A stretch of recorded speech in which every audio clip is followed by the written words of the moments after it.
금리를 인상하고 1, 2년 후에 붕괴되고 80년대 상황이 온다는 얘기거든요. 재무구조가 안 좋은 제2금융권 위주로 금융회사가 파산될 수도 있고요. 글로벌 금융위기에 준한 수준으로 올 수 있다.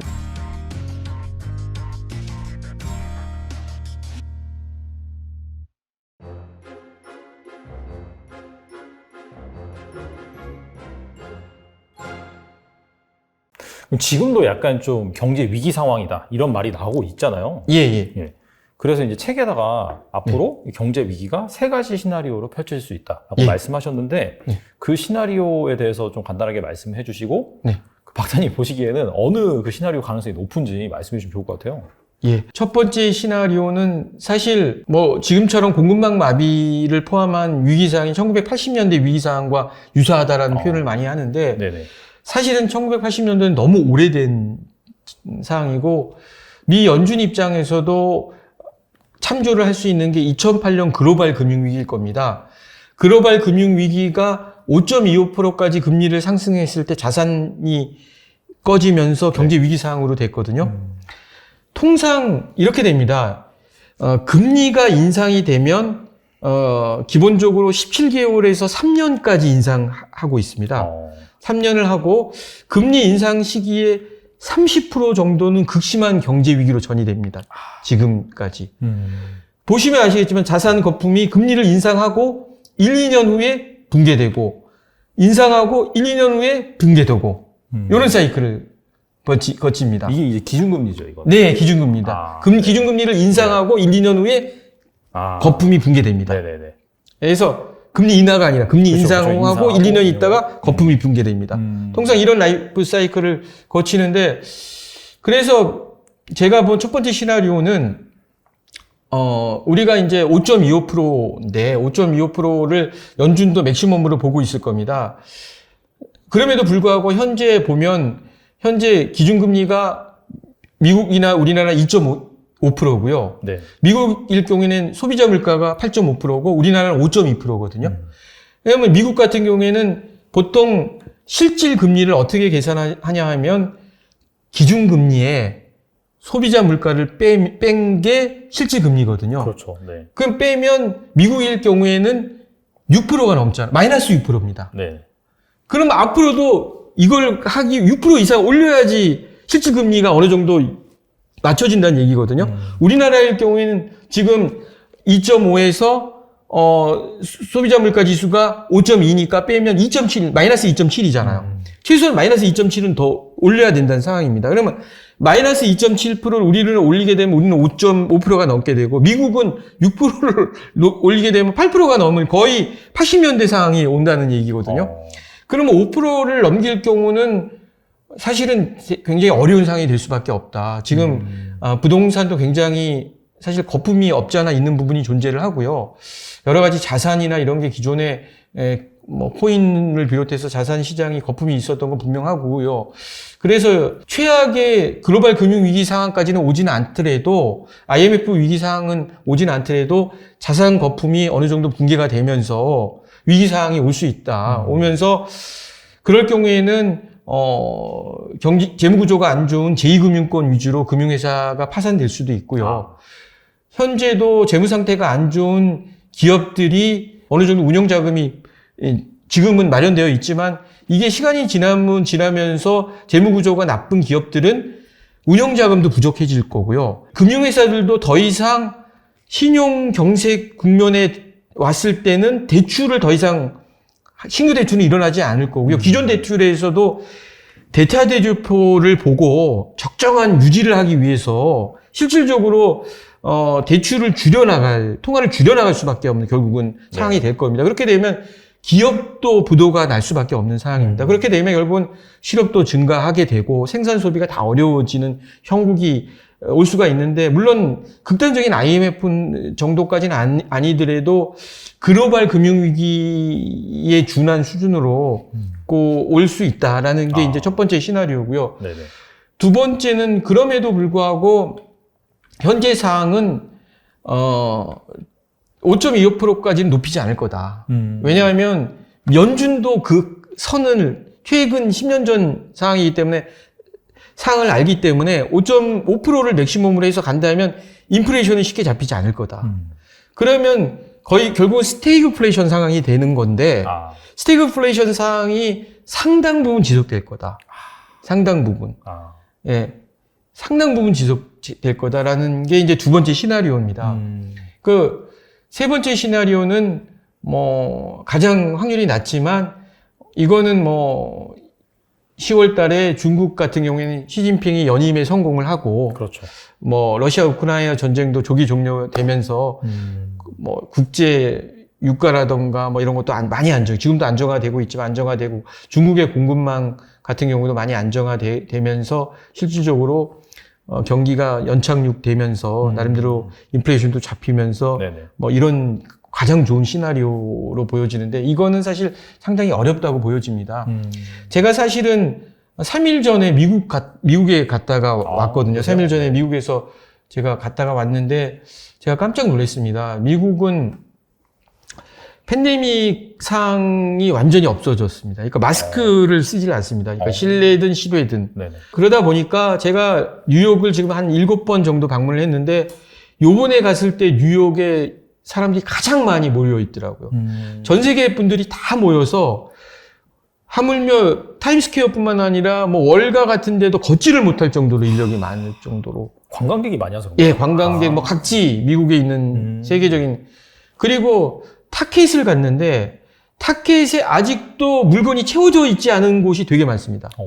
음식물, 그러니까 미국 현지에서 생산하는 음식물들은 뭐 식료품 이런 것들은 그나마 이제 꽉 채워져 있는데 주로 중국이나 이런 데서 생산하는 공산품들은 채워지지 않은 게 허다합니다. 그러니까 인플레이션이 일어날 수밖에 없죠. 그러니까 그동안에 억눌려 있는 소비가 분출이 되니까 결국은 물가가 오를 수밖에 없는 상황이고요. 돈은 많이 풀려 있는 상황이고. 그리고 공급망이 마비되다 보니까 공산품이 없어요. 지금 상황이. 하물며 깜짝 놀랐던 게 우리나라는 잘 공급할 것 같은데 테레비도 뭐 적정하게 많은 양들이 없더라고요. 그러니까 특히 중국에서 공급하는 공산품 같은 경우에 공급망 부분이 아직도 문제가 있어 보이고요. 그래서 그런 상황이기 때문에 사실 세 번째 말씀드린 쉽게 이제 지금 경기 침체 상황을 극복할 수 있는 거는 굉장히 어려워 보이고요. 저는 첫 번째나 두 번째 선에서 그 중간 선이라던가 이런 선에서 어느 정도 결정되지 않을까라고 생각이 듭니다. 그리고 당분간 미국의 그 FOMC에서도 공개시장위원회에서도 얘기했듯이 FOMC에서도 점도표상에 올해 예상금리를 3.4, 내년을 3.8, 24년을 3.4로 보고 있잖아요. 아마 24년까지는 당분간 어려운 상황이 지속되지 않을까 이렇게 보고 있습니다. 예. 최근에 약간 자산 시장이라든지 뭐 주식도 그렇고 그런 상황을 보면은 약간 인플레이션이 이제 피크아웃을 찍고 에너지 가격이 많이 내려갔으니까 생각보다 연준이 기준금리 많이 인상 안 할 것이다. 그런 식으로 하면서 약간 주식시장 반등 나왔거든요. 근데 이제 박사님의 말씀을 들어보면은 사실상 기준금리를 이렇게 순간적으로 빠르게 인하하는 그런 스텝보다는 말씀하신 것처럼 상당 기간 인플레이션이 지속될 것이기 때문에 높게 가져갈 확률이 높다. 그렇게 이제 보시는 거고, 그렇게 따지면은 사실상 뭐 주식시장 같은 경우에는 여기서 추세적으로 반등한다거나 그렇게 보기에는 좀 힘들겠네요. 어차피 그 주식시장은 잘 아시겠지만 베어마켓 랠리라고 보통 표현을 하잖아요. 그렇죠. 상승세라고 해서 계속 상승하는 게 아니고 하락세라고 해서 계속 하락하는 게 아니라 중간중간에 상승세는 계속 존재를 하고요. 그래서 그 대신 큰 대세의 흐름은 이게 큰 경기순환 사이클 상에서 올해 시작했다 올해 끝나는 그런 순환 사이클이 아니다. 이건 그 직전에 있던 10년 전에 있던 경제 위기 상황과 유사한 10년 만에 온 위기 상황이다. 예. 순환 사이클이 공교롭게도 10년마다 그 주기적으로 왔거든요. 맞아요. 예. 그래서 이거는 그 흐름이 전후 상황이라던가 국제 관계 또 전후 관계 여러 가지 경제 시스템상의 흐름이라던가 자본 시스템의 흐름상의 현재의 흐름은 경기 순환 사이클의 경기 수축기가 분명하다. 그리고 경기 순환 사이클은 수축기가 오면 가장 짧은 기간이 17개월이었습니다. 그러니까 보통 3년이 넘거든요. 금리 인상만. 그 이후에 이게 또 정리되고 올라가는 것까지 합치면, 예, 1, 2년 또 일단 자산 거품이 꺼지는 기간들, 또 그게 금리를 다시 경기를 부양하는 기간들, 그러면 맥시멈 17개월 플러스 17개월에서 3년 플러스 1에서 2년이 더 들어간다는 얘기죠. 저점은. 예. 그런 상황인데, 그래서 저는 장기적으로 한번 생각을 하셔서 제가 말씀드리고 싶은 거는 너무 우려하실 필요 없다는 거죠. 뭐 이렇다고 해서 내 자산이 뭐 다 없어지니까 불안해 하실 필요도 없고, 저는 이걸 위기는 기회다라고 생각하고, 이런 경기 침체나 위기 사항은 일종의 정화 효과를 갖고 있습니다. 네. 그래서 아시겠지만 미국은 1980년대 경제 위기를 통해서 향후 40년간의 미국의 패권의 큰 흐름을 만들었거든요. 우리가 IMF 때 그 어려움을 겪고 정말 하물며 제가 아시는 분들은 뭐 실업자, 노숙자 되신 분들도 여러 분 봤는데 그런 어려움을 겪었지만 저희가 배운 IMF 교훈이 있잖아요. 상호 견제와 균형, 또 투명성, 네. 생산성, 연구 개발을 해야 된다. 정말 기업이 이익을 남기지 못하면 망한다는 걸 기업가 정신을 제대로 알게끔 했던 것들인데, 이제 이런 것들이 사실 기반이 돼서 우리나라 지금의 세계적인 경쟁력을 갖고 있는 기업들이 나타나게 된 거거든요. 그래서 사실 그 경제 위기는 어떻게 준비하고 어떻게 대응을 하냐가 되게 중요합니다. 그래서 저는 어떻게 보냐 하면 보통 과거에는 경제 위기를 조기경보 시스템이라고 표현을 했는데, 경기가 수축이 진행될 때 경제 위기 초입 단계 그레이존이 있습니다. 그레이존에서 이게 경제 위기냐 아니냐를 확인을 하는 조기경보 시스템을 갖고 있었습니다. 기존의 조기경보 시스템에 사용하는 지표들은 뭐 연체율이라던가 부도율 이런 거, 그러니까 부도가 상당히 진척이 되고 연체가 진척이 돼야지 조기경보에 나타나는 거잖아요. 네네. 그때 되면 이미 늦다는 거죠. 그렇죠. 조치를 할 수 맞아요. 있는 방법이 없다는 겁니다. 그래서 저희는 공교롭게도 아직은 공식적으로 우리나라는 경기 침체 단계는 아닙니다. 왜냐하면 2분기 연속 마이너스여야 돼, 경제 성장, GDP 성장이 돼야 되는데 우리는 아직도 경제가 GDP 성장이 마이너스가 아니거든요. 미국은 기술적으로는 아직은 하긴 했죠. 했기 때문에 경기 침체에 들어간 상황이고요. 그래서 지금부터 리스크 관리를 해야 됩니다. 경제 위기 리스크 관리라고 하는데, 저는 실제 자산과 부채, 또 자기가 개인이다 그러면 자기의 어떤 부족한 부분들을 비효율적이거나 부족한 부분을 나열하는 겁니다. 자산이나 부채를 포함해서 네네. 쭉 나열을 해서 네. 뭐 주식이 되든 채권이 되든. 그래서 사실 이런 시기에는 너무 성장주 위주로, 기술주 위주로 주식을 투자하는 것도 리스크가 있잖아요. 뭐 경기 방어주라던가 뭐 필수 소비재 위주로 투자하는 건 당연히 상식이고요. 뭐 위험 자산보다는 안전 자산으로 가야 되는 거 당연한 거잖아요. 그러면 자산들도 그런 것들을 하나하나 리스크를 평가를 해서 나의 포트폴리오를 다시 구성하셔야 되는 거고, 부채도 마찬가지인 거거든요. 부채도 무리한 부채들은 구조조정을 하셔야 됩니다. 조정을 하셔서, 그리고 수익과 지출도 보셔가지고 향후에 금리 최고의 인상기를 고려를 해서 내가 과연 버틸 수 있는지, 내가 버틸 수 있는지도 보시고, 그렇다면 부채를 상환을 하셔야죠. 물론 이제 부채 상환이 몰리면 통화경색이 일어날 수도 있지만, 그때 가서 하는 것보다는 지금 사전적으로 조금씩 해 나가시면 각 금융회사들도 통화경색까지는 가지는 않을 거예요. 그러니까 그런 부채 조정, 자산 조정도 지금부터 일어나야 되고, 개인 같은 경우에는 지금은 앞으로 유망한 분야에 대한 공부도 하셔야 돼요. 또 어학연 필요하다면 어학도 공부하셔야 되고, 뭐 교육도 투자도 하셔야 되고, 기업도 마찬가지입니다. 더더욱 생산성 향상을 날 수 있는 방법을 연구를 하셔야 되고, 효율성이고 비효율적인 거는 걷어내고요. 연구 개발도 계속 하셔야 돼요.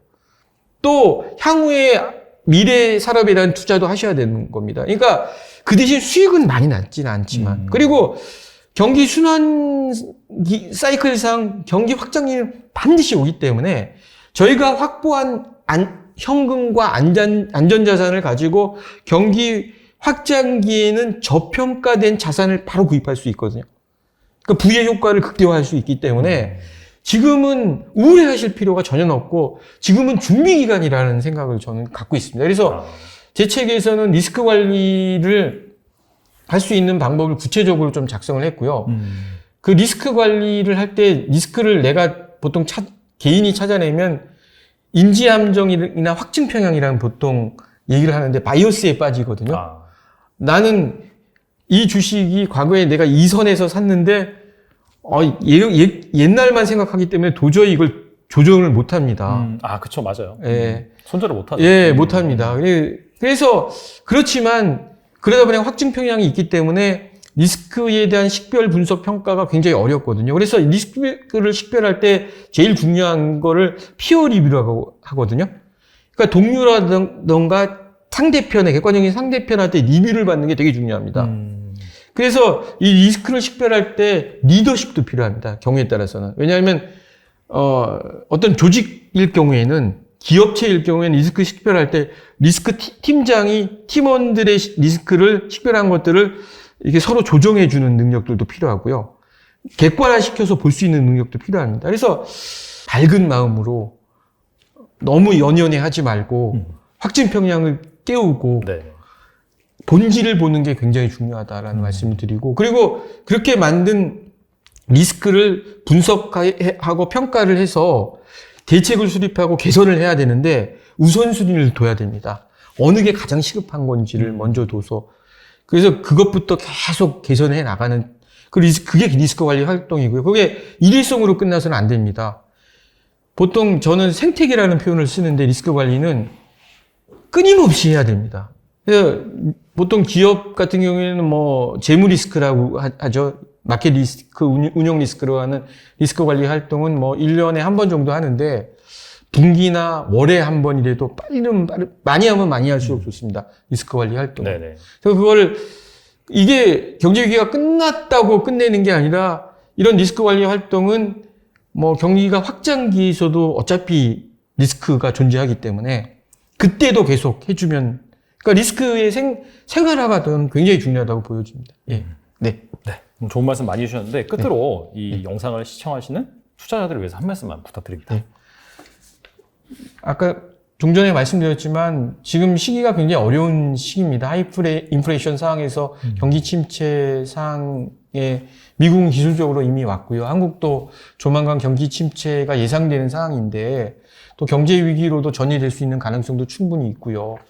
또 물가가 상당히 올라가고 있고 또 조만간 실업률, 뭐 경기 침체, 여러 가지 불황, 뭐 여러 가지 어려운 상황이 있지만 저는 이게 일종의 기회로 작용할 수 있다. 너무 우울해하실 필요 없고 경기 순환 사이클에서 당연히 있을 수밖에 없는 현상이고 우리나라도 8번의 경제 위기를 전부 다 무사히 잘 마쳤고 또 일종의 위기들은 우리가 도약의 기회도 활용했기 때문에 우려하실 필요 없습니다.